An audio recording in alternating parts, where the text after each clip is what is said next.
In the year 2007, the television landscape was brightened by the arrival of a sun-drenched phenomenon known as Benidorm.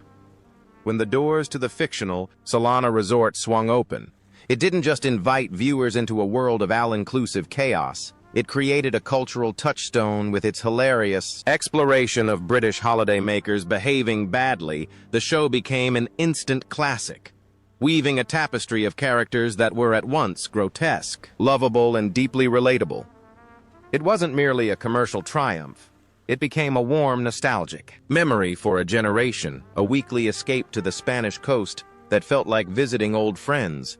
But behind the sunburn, the karaoke nights, and the poolside bickering stood a cast of actors with destinies far more complex than their on-screen personas. Nearly 2 decades have passed since that premiere, and time has etched its unique marks upon each of them.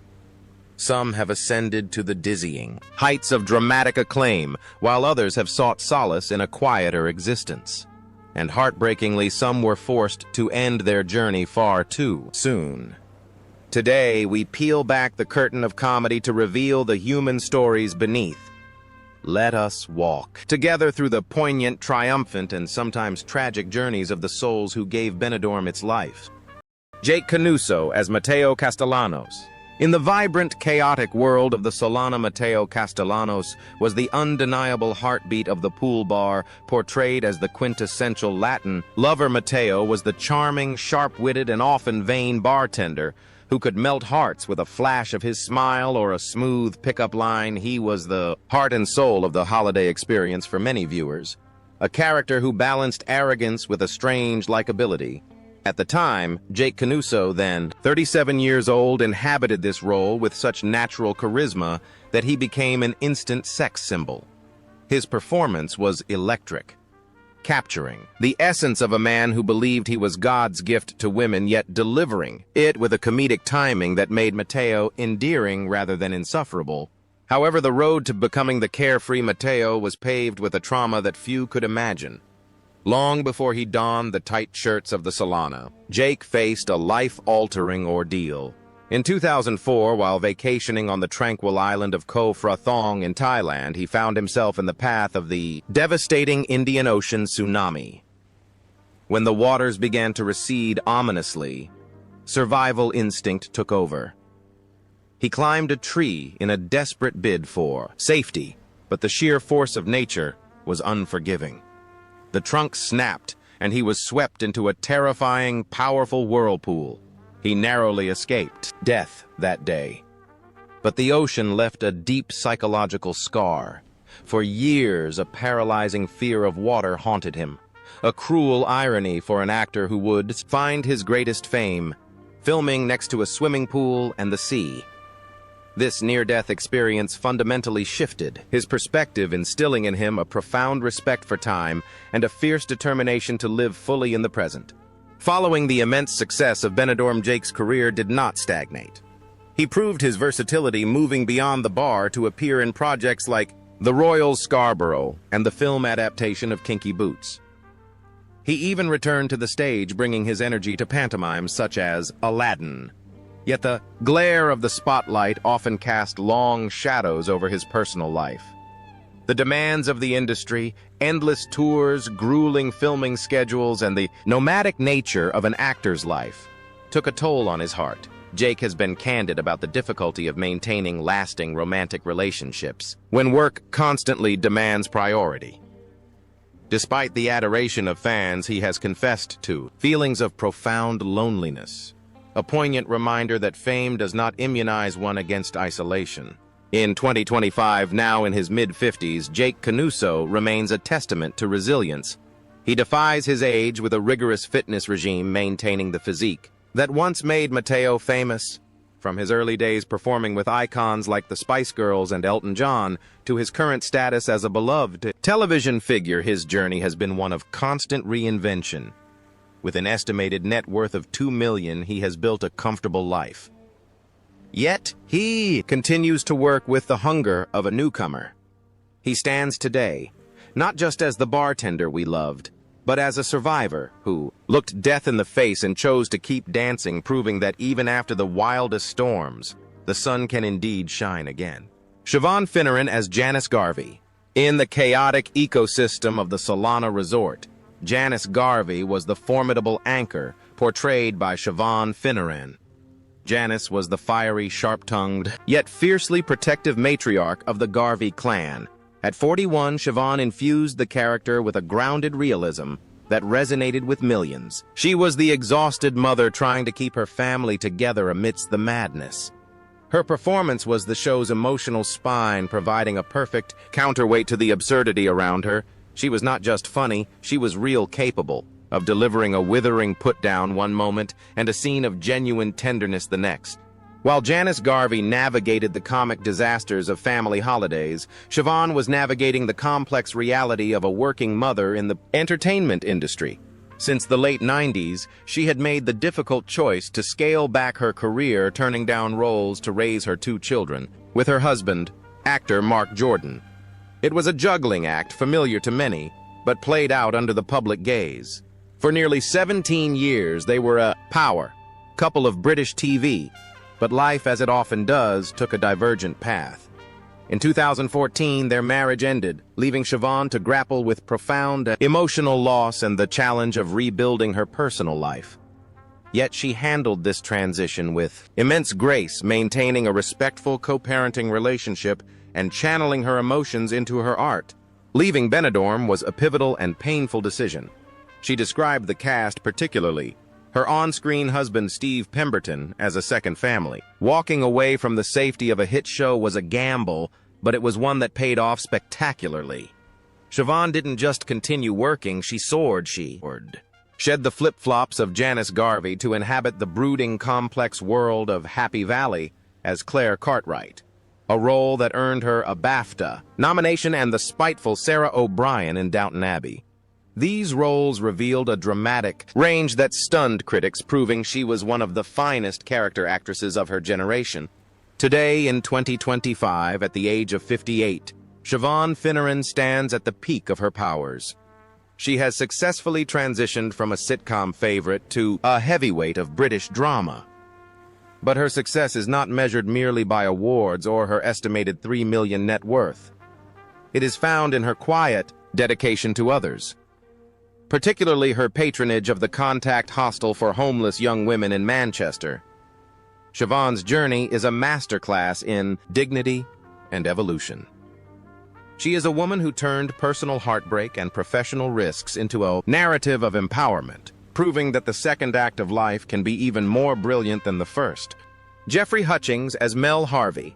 When Jeffrey Hutchings arrived in Benidorm in 2007, he was already a veteran of the stage and screen, but the role of Mel Harvey introduced him to a whole new legion of fans. As the suntanned mobility scooter-driving owner of 5 sunbed shops, Mel was a glorious creation, a man of endless optimism and questionable business schemes. Jeffrey, at 68, played him with a twinkle in his eye, creating a character who was oblivious to his own ridiculousness but deeply lovable for his devotion to his prickly wife, Madge. He was the grandfather figure who was always game for a laugh, and his presence added a layer of warmth to the show's biting comedy. Off-screen, Jeffrey's life was a testament to the healing power of love. After a failed first marriage, he found his true north with Andrea Godfrey in 1988. Andrea was his sanctuary, the calming force who supported him through the immense pressures of a career that saw him tackling heavyweight roles on the West End stage. By the time he joined Benidorm, Jeffrey was enjoying an Indian summer in his career. The show reinvigorated him, offering a fun, lighthearted respite from the intensity of theater. He was beloved by the cast, a gentleman of the old school who brought professionalism and joy to the set every day. The future looked bright for Mel Harvey. The scripts were written, the arcs were planned, and Jeffrey was preparing to fly out to film the highly anticipated Christmas special. He was full of energy, his diary packed with work and his passion for acting undimmed by age. Life seemed to be moving forward with a comforting predictability, but fate, cruel and unpredictable, intervened with shocking suddenness. In the summer of 2011, a mere 9 days before his 71st birthday, Jeffrey was hospitalized with a sudden viral infection. It was swift and merciless. On the morning of July 1st, Jeffrey Hutchings passed away from meningitis. The news sent shockwaves through the industry and devastated his Benidorm family.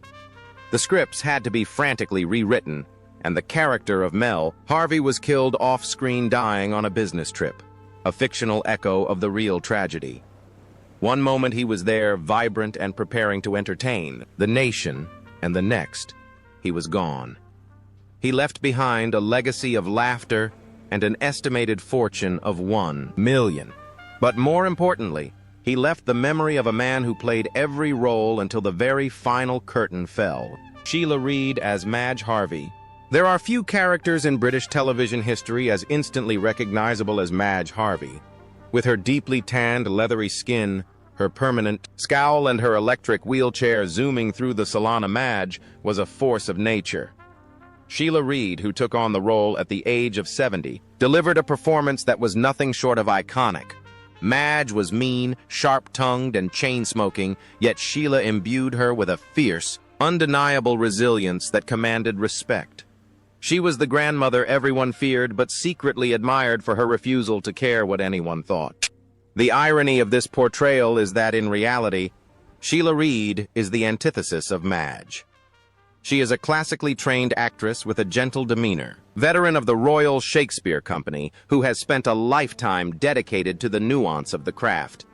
To become Madge, she had to shed all vanity, allowing herself to look weathered and harsh, a transformation that speaks volumes about her commitment to her art. Her personal life, too, tells a story of patience and enduring love. While Madge's romantic life was often a punchline, Sheila found deep happiness with Terry Bullen, whom she married in 2008, proving that love and new beginnings have no expiration date. The physical demands of playing a character like Madge, often in the scorching Spanish heat, dealing with the mechanics of the wheelchair and the high energy of the scenes, would have exhausted a person half her age. Yet Sheila has never let the number of her years dictate her limits. She has admitted that acting is her escape, a way to transcend the insecurities of life. But it is also her greatest challenge, requiring a stamina that she maintains with admirable discipline. In 2025, at the astounding age of 87, Sheila Reid is not resting. She continues to grace our screens and stages, recently appearing in The Cleaner and returning to her roots with the Royal Shakespeare Company. Her estimated net worth of $2 million is a byproduct of 6 decades of work, but her real wealth is her spirit. She stands as a beacon for every artist who fears aging, proving that creativity does not wither. It merely evolves. Sheila Reid is living proof that passion is the true elixir of youth, and that one can be a sweet, elegant lady in real life while playing the toughest old bird on TV. Janine Duvitsky as Jacqueline Stewart. Janine Duvitsky is a master of the peculiar. In Benidorm, she played Jacqueline Stewart, the other half of the swinging duo. With her distinctively breathy voice and wide-eyed innocence, Jacqueline spoke about the most scandalous sexual escapades as if she were discussing a recipe for scones. Janine, at 55, crafted a character that was a paradox, sweet, yet debauched, naive, yet experienced. She was the perfect comedic partner to Kenny Ireland, and together they created magic. Her ability to deliver outrageous lines with a straight face made Jacqueline one of the most quotable and beloved characters in the series. But the real Janine Duvitsky could not be more different from the swinging Jacqueline. In an industry notorious for broken relationships, Janine boasts a rare and beautiful achievement, a marriage that has lasted over 4 decades. Since 1983, she has been married to actor Paul Bental, and together they have raised a creative dynasty of 4 children. Her home life is not filled with pineapple parties, but with the warmth of a close-knit family. Her daughter Ruby has followed her onto the screen and her daughter Edith onto the stage. As a musician, this stable, grounded family life has been the secret weapon of her career. Janine has often credited her family as her anchor. Knowing she has a safe harbor allowed her to sail into the wildest, weirdest roles without fear. Could be the oddball on screen because she was the rock at home. The contrast between her public persona and private life is a testament to her acting ability. She convinces us she is eccentric, when in fact she is the picture of normalcy and devotion. In 2025, at 72, Janine is still captivating audiences. She has aged with a grace that defies the industry's obsession with youth continuing to work in theater, film, and television. Her net worth sits around $1 million, a modest sum for a talent so immense. But one suspects her true riches are counted in family dinners and shared laughter. She remains a shining example that you can be a character actress of the highest order and still live a quiet, happy, and remarkably normal life. Sherry Hewson as Joyce Temple Savage. Sherry Hewson joined the cast in 2012 as Joyce Temple Savage, the posh, stressed, and often chaotic manager of the Solana. At 62, Sherry brought a frantic energy to this role that was hilarious to watch. Joyce was a woman constantly on the verge of a breakdown, trying to maintain an air of sophistication, while the resort crumbled around her. It was a role that required a delicate balance of authority and vulnerability, and Sherry nailed it. But if Joyce's life was chaotic, it paled in comparison to the turbulence of Sherry's own reality. Her life story reads like a dramatic script filled with incredible highs and devastating lows. Behind the glamorous facade lies a survivor of domestic abuse. She has bravely opened up about a violent relationship with a partner who physically assaulted her, leaving scars that went far deeper than the physical. She was stalked, harassed, and made to live in fear. Her romantic life brought further pain with 2 failed marriages, the second of which ended after a heartbreaking confession of infidelity. Financially, too, she has faced the abyss. In 2007, despite being a household name, Sherry declared bankruptcy, describing it as a terrible, contagious disease that stripped her of her security. It takes a specific kind of strength to stand in front of a camera and make millions laugh when your own world is falling apart. But that is exactly what Sherry did. She used work as her lifeline, her way of reclaiming control. In 2025, at 74, Sherry Hewson is as defiant and visible as ever. She sparked conversation by publicly admitting to plastic surgery, refusing to fade quietly into the background. She continues to appear on Hollyoaks and talk shows, her estimated net worth of $3 million restored through sheer grit. Sherry is not just an actress, she is a warrior. She has walked through fire, bankruptcy, abuse, betrayal, and emerged not bitter but bold. Her journey reminds us that no matter how hard life hits, we have the power to fix our lipstick smile at the camera and keep going. Tony Maudsley as Kenneth Dubecki. When Tony Maudsley sashayed into the blow-and-go salon in 2011, Benidorm found a new vibrancy as Kenneth Dubecki, the hairdresser with a penchant for hot pants and biting wit. Tony was a larger-than-life explosion of camp energy. At 43, he embraced the role with a fearlessness that was magnetic. Kenneth was loud, proud, and unapologetically himself, becoming a confidant to the other characters and a favorite for the audience. Tony's comedic timing was razor-sharp, turning every haircut into a scene of hilarity. Yet to pigeonhole Tony as just a comedic actor would be a grave mistake. Before the hot pants, he was a serious dramatic actor with a pedigree from the Royal Academy of Music and Dramatic Art. He had chilled audiences to the bone as Stefan Kisko in the film The Dead, a role for which he won a Royal Television Society Award. The transition from intense drama to the high camp of Benidorm speaks to a chameleon-like ability that few possess. However, the pressure to entertain is a heavy one. Tony has spoken about the stress of high-profile projects and the grueling nature of pantomime seasons where he often played the dame, carrying entire shows on his shoulders night after night. Behind the laughter, Tony is a workhorse. He admits to the anxiety of tight deadlines and the weight of audience expectation. The constant need to be the funny man, the life of the party, can be exhausting. But Tony possesses a stamina born of true passion. After hanging up Kenneth's scissors, he didn't slow down. He moved to the cobbles of Coronation Street as George Shuttleworth, cementing his place in another British institution. In 2025, at 56, Tony Maudsley is a ubiquitous presence on British TV. He has navigated the treacherous waters of typecasting to show he can do it. All his estimated net worth of $2 million is the result of decades of saying yes to the work, whether it be Shakespeare or slapstick. He is a man who brings sunshine with him, hiding the hard work and sweat behind a dazzling smile, ensuring that the show, whatever it may be, always goes on. Kenny Ireland as Donald Stewart. When Kenny Ireland stepped onto the set of Benidorm in 2007 at the age of 62, he brought with him a warmth that was instantly palpable. As Donald Stewart, he played one half of the show's most eccentric couple. Donald was a cheerful, open-minded swinger, a man who, alongside his wife Jacqueline, found himself in the most risque situations, yet navigated them with a charming innocence and unfailing politeness. Kenny's portrayal was a masterclass in comedic subtlety. He made a character that could have been creepy into someone deeply lovable. He was the giggle in the corner, the mischievous wink, and an integral part of the show's golden era. But the laughter Donald provoked was a stark contrast to the sorrow that marked Kenny's own beginnings. Born in Paisley, Scotland, his life began with a void. His father, an RAF bomber pilot, was killed on a secret mission when Kenny was a mere 5 months old, raised by a resilient mother in difficult circumstances. Kenny found his refuge in the arts. He didn't just become an actor, he became a titan of Scottish theatre. For over a decade, he served as the artistic director of the Royal Lyceum Theatre in Edinburgh, a prestigious role that came with crushing burdens, budgetary wars, bureaucratic disputes, and the immense stress of leadership. Behind the scenes, his heart also weathered storms.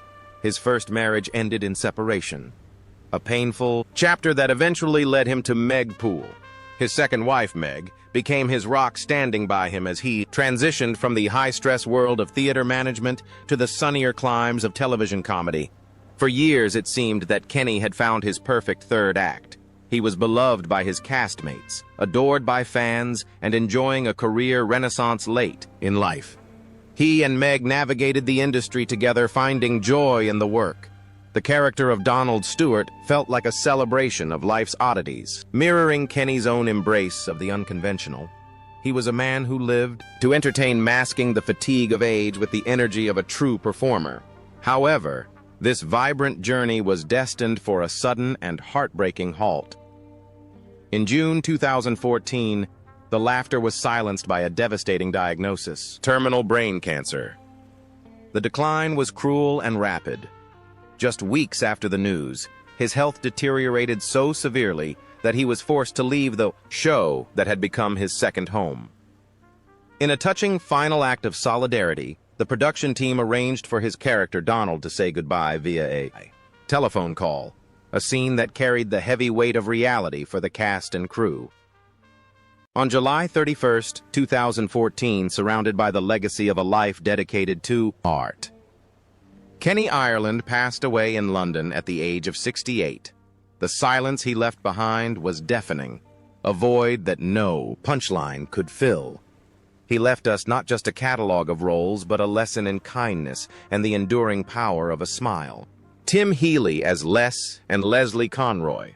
Tim Healy's entrance into Benidorm in 2009 introduced a character that was both a comedic device and a surprisingly touching figure.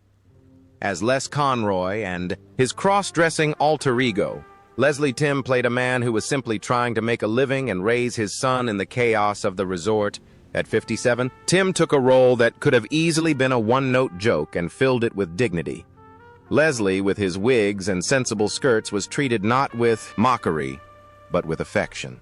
He was the kind, weary staff member who had seen it all, and Tim's understated acting brought a genuine warmth to the role. However, the man behind the wigs was fighting battles that the cameras never saw. Tim was one half of a celebrity power couple married to actress Denise Welch for 24 years. Together, they raised 2 sons, including Matty Healy, who would go on to global fame as the frontman of the 1975, but the pressure of life in the public eye is a heavy weight. The final years of their marriage were marred by intense work schedules, media scrutiny, and the inevitable drift that comes when 2 lives are pulled in different directions. Their separation in 2012 was a painful public unraveling of a long shared history. Furthermore, Tim's health became a serious concern. During his time on Benidorm, he suffered a severe illness that saw him hospitalized in Spain, fighting for his life while the production held its breath. It was a terrifying period that highlighted the fragility of life. Yet Tim is a fighter, from the Northeast, built of stern stuff. He recovered, and in his personal life he found a second chance at happiness with Joan Anderton, whom he married in 2015. Joan became his sanctuary, providing the peace and stability he needed to heal and balance his world. Now, in 2025, at 72 years old, Tim Healy remains a beloved fixture of the industry. He has weathered the storms of divorce, illness, and the fickle nature of fame to emerge as a respected elder statesman of acting. His performance style, simple, sincere, and deeply human, remains his trademark, with a net worth of $2 million. He has reaped the rewards of his labor, but his legacy is in his resilience. He showed us that a man can wear a dress on national television and retain his dignity, and that a man can face the darkest of days and still come back to make us smile. Steve Pemberton as Mick Garvey. Steve Pemberton's portrayal of Mick Garvey was a cornerstone of Benidorm's success. As the head of the dysfunctional Garvey family, Mick was the embodiment of the put-upon dad, lazy, sarcastic, occasionally scamming, but ultimately devoted to his chaotic brood. Steve, then 40, brought a comedic weight to the role that grounded the show. While Mick was often trying to avoid doing anything resembling effort, Steve's performance was anything but lazy. His timing was impeccable, and his chemistry with Siobhan Finneran created one of the most believable marriages on television. However, behind Mick's vacuous stare and sunburnt nose lay one of the sharpest minds in British entertainment. Steve was never just an actor. He was a creator. Already famous for The League of Gentlemen, he spent his time away from the Solana writing and developing dark, complex narratives like Psychoville and later The Masterpiece. Inside No. 9. The pressure on him was immense. He was constantly toggling between the broad, sunny comedy of Benidorm and the dark, psychological depths of his own writing. The physical and mental toll of this dual existence, writing late into the night, filming all day, and traveling constantly, was a heavy burden. Leaving Benidorm was not a decision taken lightly. It was a wrenching departure from a character he had inhabited for nearly a decade and a cast he adored. He confessed to a deep sadness in saying goodbye to the family he had built on set. Yet the artist in him needed to grow. He returned to London, to his partner Alison Rawls and their 3 children, seeking to balance the demands of a high-flying career with the grounding reality of fatherhood. This balance has been his greatest challenge and his greatest triumph. By 2025, at 57 years old, Steve Pemberton has firmly established himself as a national treasure. He broke out of Mick Garvey's shadow not by rejecting it, but by showing the world what else he could do. His work on Inside No. 9 earned him a BAFTA, cementing his status as a genius of storytelling, who can weave horror, comedy, and tragedy into a single half hour. With a net worth of around $4 million, he has achieved financial success. But his true value lies in his fearless creativity. He is a man who walked away from the easy comfort of a hit sitcom to chase the darker, more difficult stories in his head, and in doing so, enriched the landscape of television for us all.